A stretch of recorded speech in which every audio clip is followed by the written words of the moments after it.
She tells him, ooh, love, no one's ever gonna hurt you, love. I'm gonna give you all of my love. Nobody matters like you.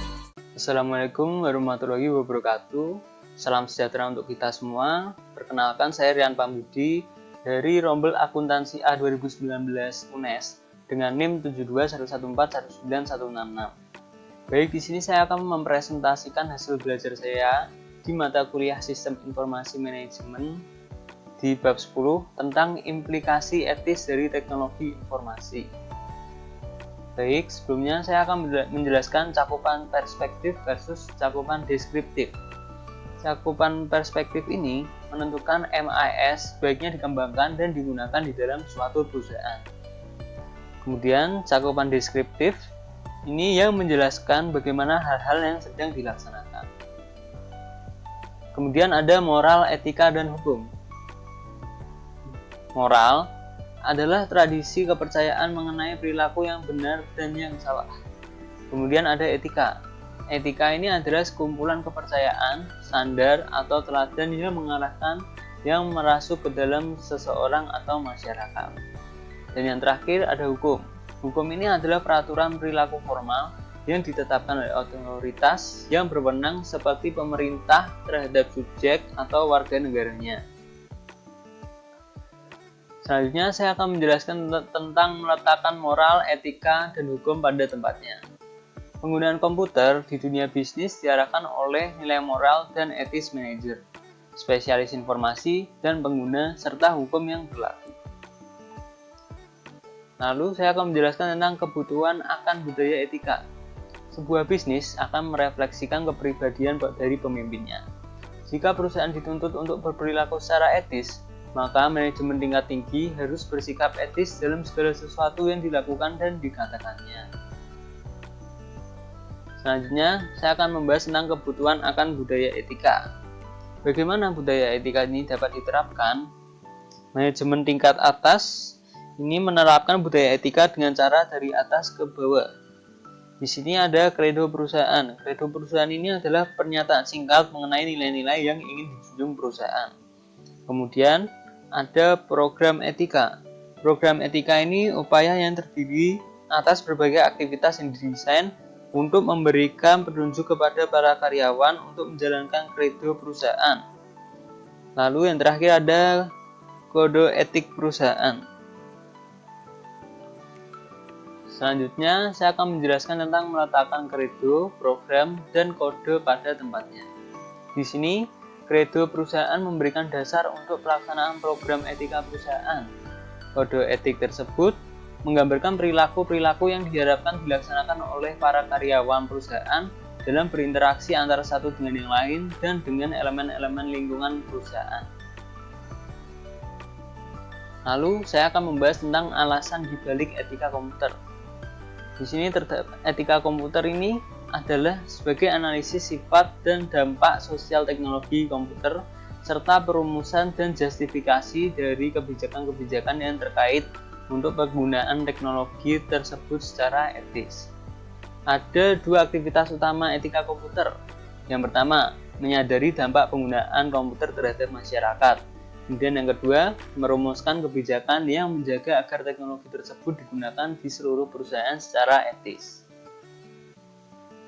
Lalu, ada tiga alasan utama pentingnya etika komputer. Yang pertama, kelenturan secara logis. Ini adalah kemampuan untuk memprogram komputer untuk melakukan hampir apa saja yang ingin kita lakukan.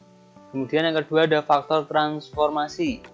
Alasan atas etika komputer ini didasarkan pada fakta bahwa komputer dapat mengubah cara kita mengerjakan sesuatu dengan drastis. Kemudian yang ketiga adalah faktor ketidaktampakan. Alasan untuk minat-minat masyarakat atas etika komputer karena masyarakat memandang komputer sebagai kotak hitam, yang artinya seluruh operasi internal komputer tersembunyi dari penglihatan. Lalu ada hak sosial dan komputer. Klasifikasi hak-hak manusia dalam wilayah komputer yang paling banyak dipublikasikan adalah PAPA. PAPA ini mempresentasikan 4 hak dasar masyarakat sehubungan dengan informasi. Yang P yang pertama ini adalah privacy, kemudian A yang pertama ini adalah akurasi, Kemudian P yang kedua adalah property, dan A yang kedua adalah accessibility. Selanjutnya ada hak privasi, kemudian hak untuk mendapatkan keakuratan. Komputer memungkinkan tingkat keakuratan yang tidak dapat dicapai dengan sistem non-komputer. Kemudian ada hak kepemilikan. Vendor peranti lunak dapat menghindari pencurian hak kepemilikan intelektual melalui Undang-Undang Hak Cipta, hak paten, dan persetujuan lisensi. Kemudian ada hak mendapatkan akses. Komputer dapat mengakses data dari penyimpanan lebih cepat dan lebih mudah dibandingkan jenis teknologi lain. Selanjutnya saya akan menjelaskan tentang audit informasi. Perusahaan dengan semua ukuran mengandalkan audit eksternal dari luar organisasi untuk memverifikasi keakuratan catatan akuntansi. Perusahaan yang lebih besar memiliki staf tersendiri yang berfungsi sebagai auditor internal yang melaksanakan analisis yang sama seperti auditor eksternal namun memiliki tanggung jawab yang luas. Selanjutnya ada pentingnya objektivitas. Hal unik yang ditawarkan oleh auditor adalah objektivitas, karena mereka beroperasi secara independen terhadap unit-unit bisnis perusahaan dan tidak memiliki hubungan dengan individu atau kelompok lain di dalam perusahaan. Adapun 4 jenis aktivitas dasar dari audit internal. Yang pertama ada audit finansial. Audit finansial ini memverifikasi catatan-catatan perusahaan dan merupakan jenis aktivitas yang dilaksanakan oleh auditor eksternal. Kemudian yang kedua ada audit operasional. Audit operasional ini tidak dilaksanakan untuk memverifikasi keakuratan catatan, melainkan untuk memvalidasi efektivitas prosedur. Kemudian yang ketiga ada audit berkelanjutan. Audit berkelanjutan ini sama dengan audit operasional, tetapi audit berkelanjutan ini berlangsung secara terus-menerus. Kemudian yang keempat ada desain sistem pengendalian internal. Berikut saya akan menjelaskan tentang menerapkan etika dalam teknologi informasi. Di sini terdapat kode etik. Di sini adalah garis besar kode etik dan perilaku profesional ACM. Lalu ada kode etik dan praktik profesional rekayasa peranti lunak. Kode ini mencatat pengaruh penting yang dapat diterapkan para ahli peranti lunak pada sistem informasi dan terdiri atas ekspektasi di 8 hal penting. Yang pertama, masyarakat. Yang kedua, klien dan atasan. Yang ketiga, produk. Yang keempat, penilaian.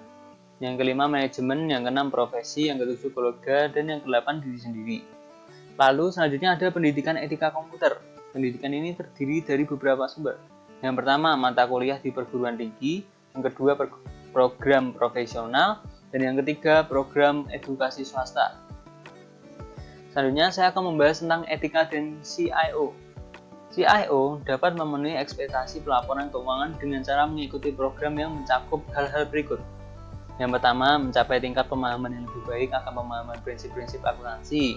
Kemudian mempelajari sistem informasi-informasi yang menyelesaikan laporan keuangan dan mengambil tindakan perbaikan. Kemudian mendidik eksekutif perusahaan mengenai sistem-sistem keuangan. Keempat, mengintegrasikan ke dalam sistem informasi alarm yang memperingatkan eksekutif terhadap aktivitas yang membutuhkan perhatian. Lalu yang kelima, secara efektif berpartisipasi di dalam memberikan informasi keuangan kepada elemen lingkungan. Dan yang keenam, mengendalikan dengan ketat keuangan yang dihabiskan untuk sumber daya informasi. Selanjutnya, saya akan membahas tentang pengaruh Sarbanes-Oxley. SOX ini terdiri dari 10 pasal utama. 2 diantaranya secara langsung mempengaruhi unit pelayanan informasi perusahaan. Yang pertama, CIO dan CEO dan CFO harus menandatangani laporan keuangan. Kemudian yang kedua, perusahaan-perusahaan Amerika Serikat disyaratkan untuk memiliki unit audit internal. Lalu ada SOX 404. Dalam bagian ini yang membahas penilaian manajemen mengenai pengendalian keuangan. Lalu ada SOX 409. Di bagian ini membahas mengenai pengungkapan secara real time, yang berarti perusahaan tersebut harus mampu melaporkan kondisi keuangan secara real time. Selanjutnya ada SOX dan COBIT. Standar COBIT ini amat selaras dengan ekspektasi SOX. Selanjutnya ada meletakkan Sarbanes-Oxley pada tempatnya. SOX mengharapkan eksekutif sistem keuangan dan teknologi informasi untuk bekerja sama sebagaimana mereka seharusnya bekerja, yaitu secara etis. Baik, sekian presentasi dari saya. Mohon maaf jika ada kesalahan dan kekurangan. Semoga ilmunya dapat bermanfaat bagi kita semua. Terima kasih. Wassalamualaikum warahmatullahi wabarakatuh.